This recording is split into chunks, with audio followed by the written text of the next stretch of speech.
Hi hello welcome back to ஜெடிக்கி kitchen. இன்றைக்கி கருவேப்பிலை சட்னி வந்து எப்பவும் மாதிரி செய்யாமல் இந்த மாதிரி ஒரு தடவை செஞ்சு பாருங்கள். அது ரொம்ப டேஸ்ட்டாக இருக்கும். எல்லாருமே ரொம்ப விரும்பி சாப்பிடுவாங்க.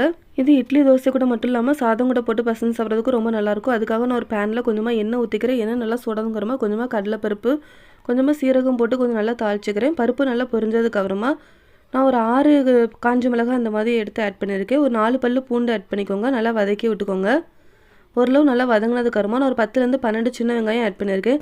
பெரிய வெங்காயம் கூட ஆட் பண்ணிக்கலாம். நான் சின்ன வெங்காயம் சேர்த்தா கொஞ்சம் நல்லா டேஸ்ட் நல்லா இருக்குங்கிறதுக்காக நான் சின்ன வெங்காயம் சேர்த்துருக்கேன். வெங்காயம் கொஞ்சம் நல்லா வதங்கினதுக்கு அப்புறமா நான் 1 கப் அளவு கருவேப்பிலை எடுத்து அதை நல்லா வாஷ் பண்ணி வச்சுருக்கேன். அதையும் உள்ள ஆட் பண்ணிக்கிறேன்.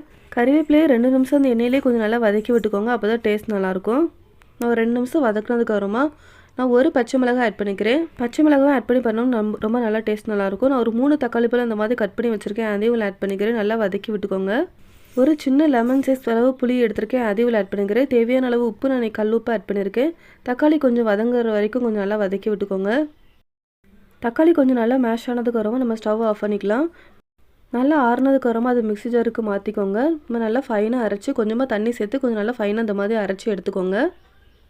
நான் இந்த மாதிரி ஃபைனாக அரைச்சி எடுத்துகிட்டேன். நான் ஒரு பேனில் கொஞ்சமாக எண்ணெய் ஊற்றிக்கிறேன். எண்ணெய் நல்லா சூடாதுங்கிறமா கொஞ்சமாக கடுகு, ஒரு காஞ்ச மிளகாய், கொஞ்சமாக கருவேப்பிலை போட்டு தாளித்து அதையும் இந்த சட்னி கூட ஆட் பண்ணிக்கலாம். இது இட்லி, தோசை, சாதம் எல்லாத்துக்கூடயுமே ரொம்ப டேஸ்ட்டாக இருக்கும். நீங்களும் ட்ரை பண்ணி பார்த்துட்டு உங்களோட ஃபீட்பேக்கை மறக்காமல் எனக்கு ஷேர் பண்ணுங்கள். என்னோடய சேனல் சப்ஸ்கிரைப் பண்ணிக்கோங்க ஃப்ரெண்ட்ஸ். தேங்க்யூ.